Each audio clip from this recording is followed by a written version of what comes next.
ตอนนี้เรากำลังเดินค่ะเข้าเครื่องนี่ค่ะเดินเข้าเครื่องเดี๋ยวก่อนนะสุดดุดนี่ตอนนี้เรากำลังเดินเข้าเครื่องสายการบินนอร์เวเจียนสนามบินเดี๋ยวแป๊บหนึ่งนะเดี๋ยวแป๊บหนึ่งนะ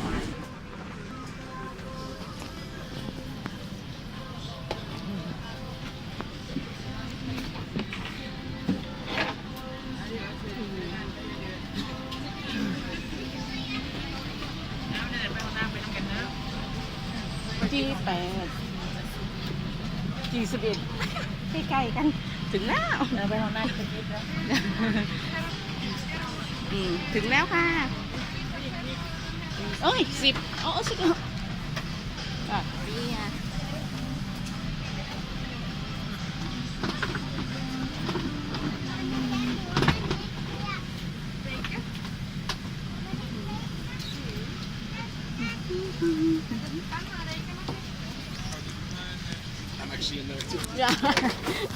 โอเคเอา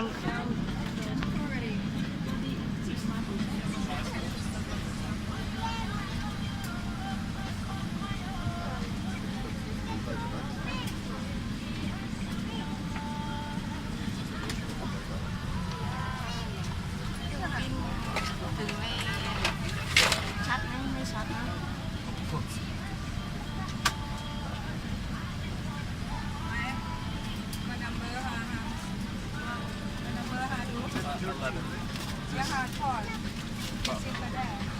Okay, this is. Are you guys in 12? Oh, okay. You're in 12. I'm sorry. They're off. They're not lined up, right? The help with this. Sorry. Yeah. I can't tell they're not lined up.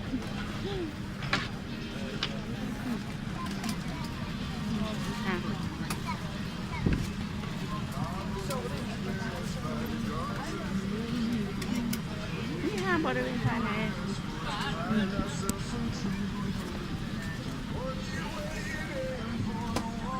มีจอให้ดูด้วย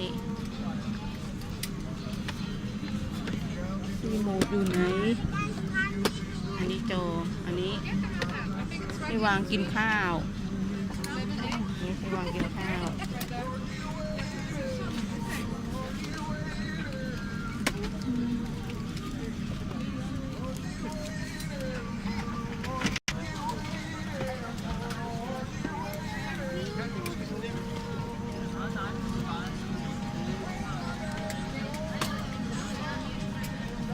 โทษนะพี่ จ้า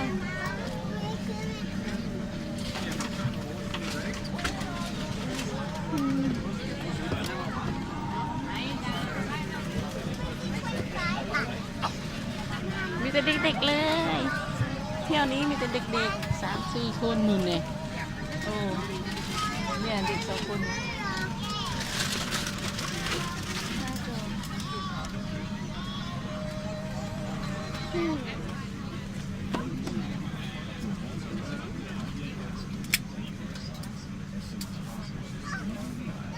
เห็นมีรีโมทเลย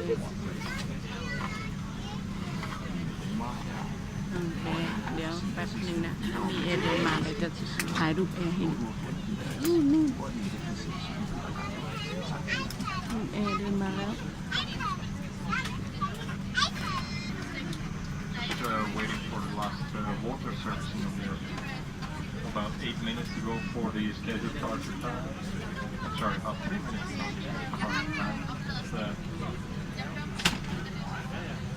It shouldn't take us too long for the water servicing of the rest of the airport.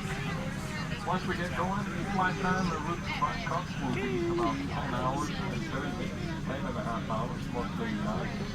flight conditions and route. As well as in Bangkok tomorrow morning. We'll get back to you now at the center to Thailand with the latest weather and arrival. In the meantime, you can enjoy the flight details. บ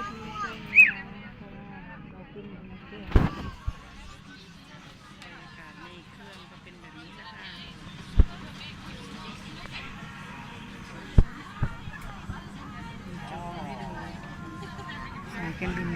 จียนค่ะคลิปนี้ขอแค่นี้ก่อนนะยังไงก็ขอเจอกันที่เมืองไทยแล้วค่ะไปดูรูปเมืองต่างๆลอนดอน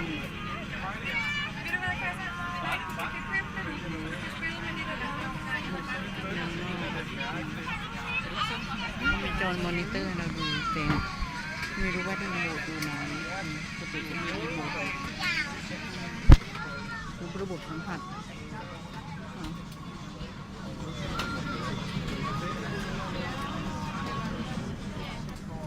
Ladies and gentlemen, this is a special announcement concerning lithium batteries. The device is using lithium batteries. If you are in possession of damaged, defective, or recalled battery or device, please notify one of the crew members. Please immediately inform one of the crew members when a device is damaged, hot, critical, นานไหม lost, ทักทาย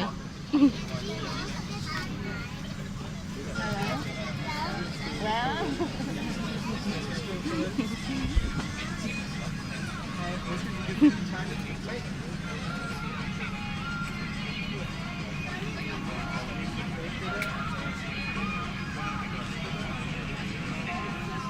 ใส่เพื่อได้ดูอะไรเพราะไม่ได้เอาหูฟังมา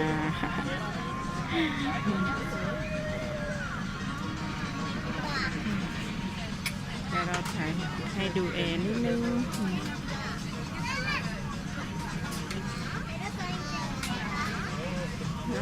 เราขึ้นมาก็นั่งเลยไม่ได้ผ่านอีกห้องเลยนั่งอยู่หน้าแทบจะเป็นหัวก็จะอยู่ส่วนหัวของเครื่องบินเนี่ยแค่นี้ก่อนเนาะขอบคุณนะคะที่เข้ามาชมเดี๋ยวลงจากเครื่องแล้วจะถ่ายทอดให้เพื่อนดูอีกทีให้ดูแอร์นิดนึงสวยไหม กะสายการบินโนวิเจียนนี่มาแล้วเนาะ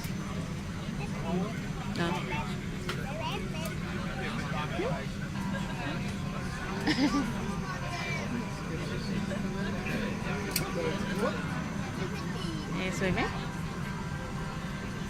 ส่วนใหญ่ก็เป็นต่างชาติแต่ส่วนใหญ่ก็เป็นคนไทยส่วนใหญ่เป็นคนไทยมาแล้วสวยไหมคะ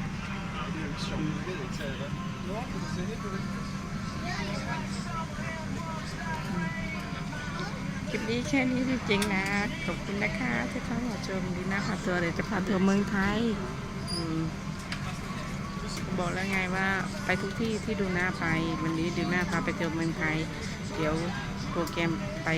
ประเทศอื่นๆเดี๋ยวจะบอกอีกทีหนึ่งเนาะขอบคุณที่เข้ามาติดตามทั้ง FC ใหม่และ FC เก่ายังไงวันนี้ก็ขอบคุณที่เข้ามาดูและติชมได้เพราะว่าดูนะพาทัวร์ก็เป็นน้องใหม่เนาะมาชิกFC ยังไม่ถึง100 คนเลยยังไงก็ขอบคุณที่เข้ามาดูแล้วกันขอบคุณค่ะ